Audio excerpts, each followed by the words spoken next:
E se eu dissesse que as maiores estrelas da era de ouro de Hollywood não estavam apenas interpretando dramas na tela, mas escondendo algumas das verdades mais feias por trás das câmeras? Hoje, vamos explorar 10 atores da era de ouro de Hollywood que eram racistas na realidade. Não são apenas rumores ou acusações vagas. São histórias respaldadas pela história, relatos em primeira mão e confissões chocantes que surgiram ao longo dos anos. Prepare-se, porque o número 1 é um choque que você nunca esquecerá. Al Jolson. Vamos começar com um nome sinônimo do nascimento dos filmes falados. Al Jolson. Conhecido como o maior entretenedor do mundo, Jolson fez história no cinema em 1927, com O Cantor de Jazz, o primeiro filme falado. Mas o que consolidou seu legado não foi apenas sua voz de canto ou seu trabalho pioneiro no cinema. Foi o uso regular de blackface.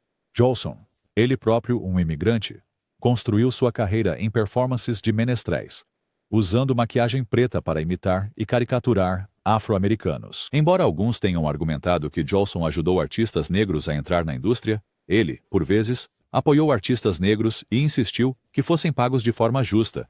O fato é que seu ato característico foi construído sobre zombar, exagerar e desumanizar a cultura negra para audiências brancas. O que é ainda mais chocante é que o blackface de Jolson não foi só uma ocorrência isolada.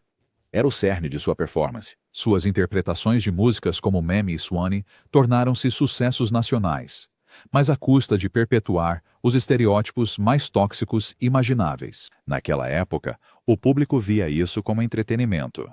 Hoje, é uma mancha na história de Hollywood. O caso de Jolson levanta perguntas complicadas. Boas intenções podem justificar ações ruins? Ele foi simplesmente um produto de seu tempo, ou devemos julgar seu legado pelos padrões modernos? No entanto, independentemente de como você responder, uma coisa é clara. A contribuição de Al Jolson para Hollywood não pode ser separada do racismo que ele representou repetidamente no maior palco do mundo. Walt Disney. Quase todo mundo tem uma memória da Disney. Mickey Mouse, Disneyland, contos de fadas ganhando vida. Mas o homem por trás do rato, Walt Disney, tem um legado que não é só magia e sonhos. Quando você investiga os primeiros desenhos animados da Disney, o racismo nem é sutil. Considere os corvos em Dumbo, estereótipos evidentes de shows de menestrel, dublados com dialetos negros exagerados, ou o lobo com traços judaicos em Os Três Porquinhos, remetendo a imagens antissemitas que eram muito comuns em Hollywood na década de 1930. Mas não eram apenas seus desenhos animados. Rumores sobre os preconceitos pessoais de Disney assombram seu legado há décadas. Meryl Streep certa vez o chamou de antissemita horrível. E alguns membros da família Disney insinuaram que as visões pessoais de Walt não eram tão inclusivas quanto a empresa quer que nos lembremos. Há incidentes documentados de práticas discriminatórias de contratação e reclamações de animadores e atores de cor. Até o mundo encantador da Disney tinha um lado sombrio. Por décadas, críticos e defensores têm discutido sobre como julgar Walt Disney.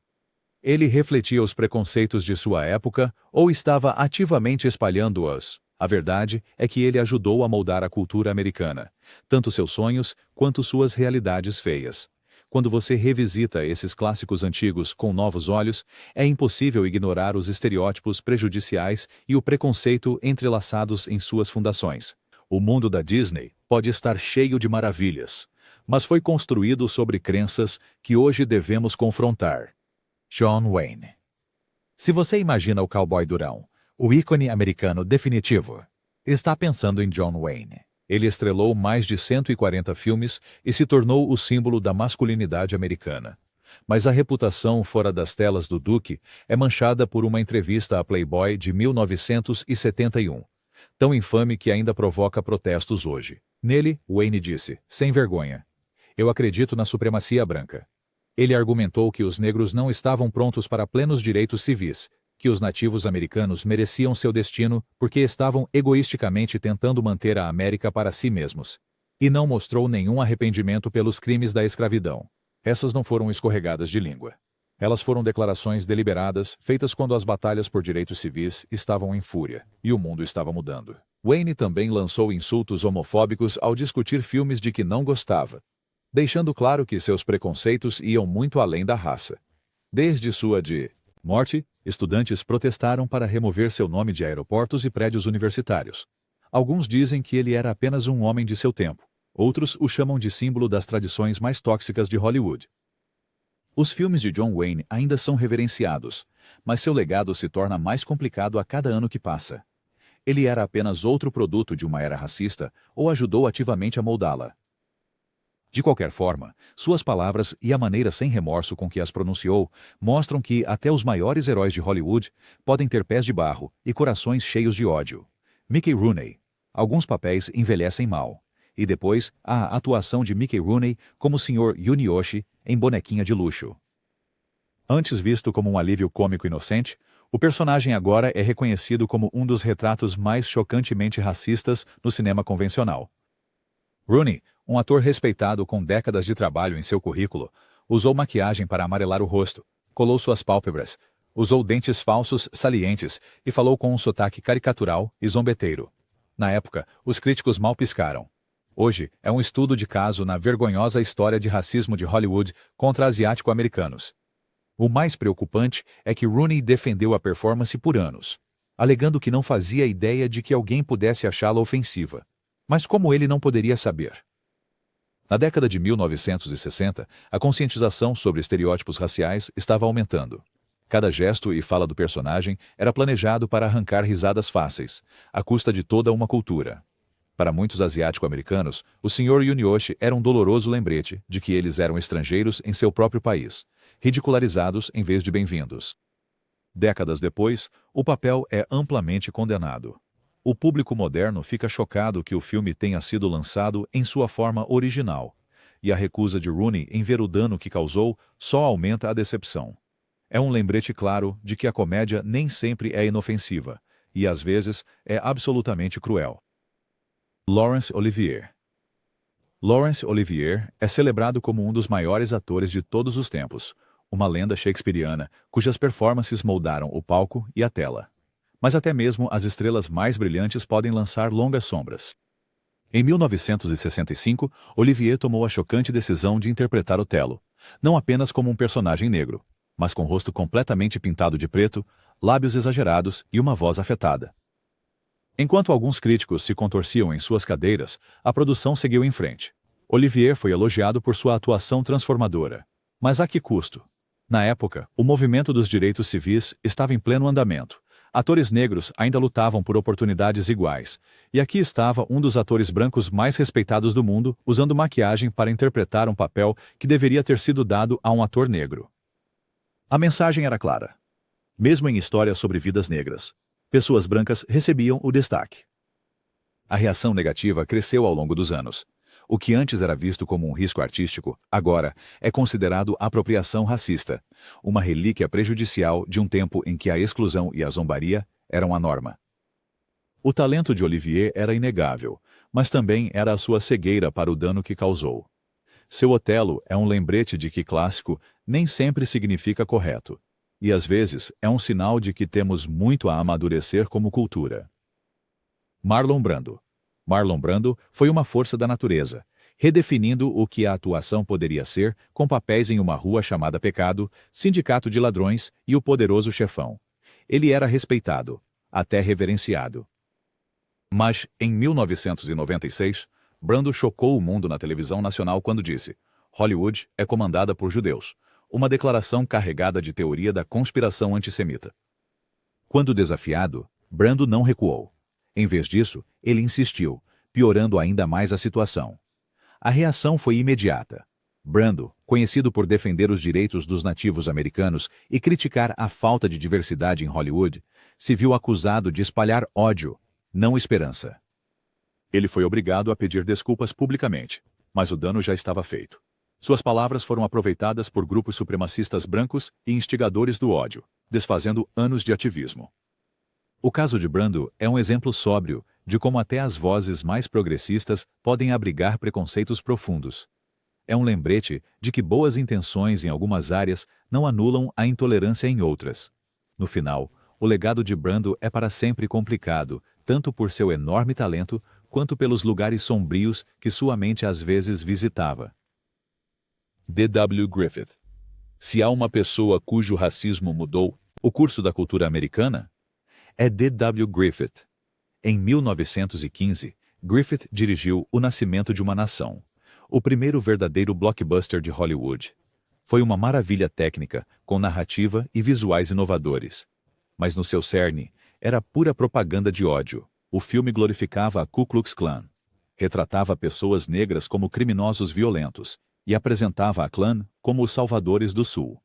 O filme não era apenas um reflexo do seu tempo.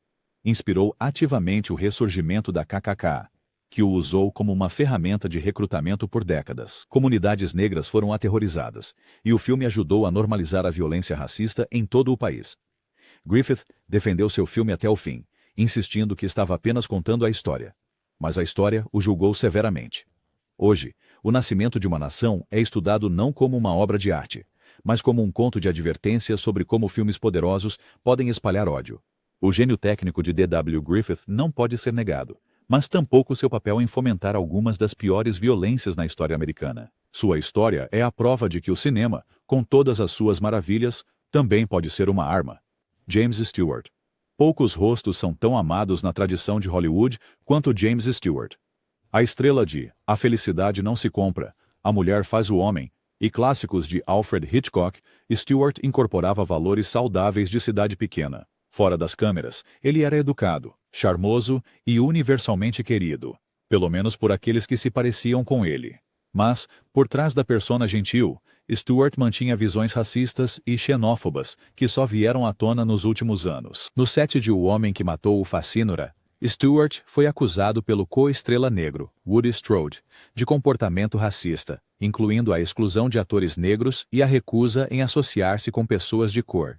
Os círculos pessoais de Stewart eram quase exclusivamente brancos, e ele expressou desconfiança não apenas em relação aos negros, mas também aos judeus. Sua profunda amizade com o diretor do FBI, J. Edgar Hoover, outro notório preconceituoso, levou-o a tornar-se um informante do FBI, relatando colegas de Hollywood suspeitos de crenças comunistas ou subversivas. Os defensores de Stewart argumentam que ele foi um produto de sua criação em uma pequena cidade, mas a ignorância não é desculpa. Seu legado continua sendo apreciado, mas a realidade é mais complicada do que a imagem de homem comum sugere. A história de Stewart nos lembra que até o rosto mais gentil pode esconder verdades feias. William Frawley. William Frawley é mais conhecido como Fred Mertz, o rabugento mais adorável senhorio em I Love Lucy. Mas o rabugento que você via na tela não era nada comparado à reputação de Frawley na vida real. Famoso por sua bebida e brigas frequentes com colegas de elenco, Frawley também era notório por usar insultos raciais sem pensar duas vezes. Seu comportamento e linguagem seriam completamente inaceitáveis hoje em dia, mas na Hollywood, dos anos 50, eram frequentemente ignorados ou desculpados. O racismo de Frawley não se limitava a conversas privadas.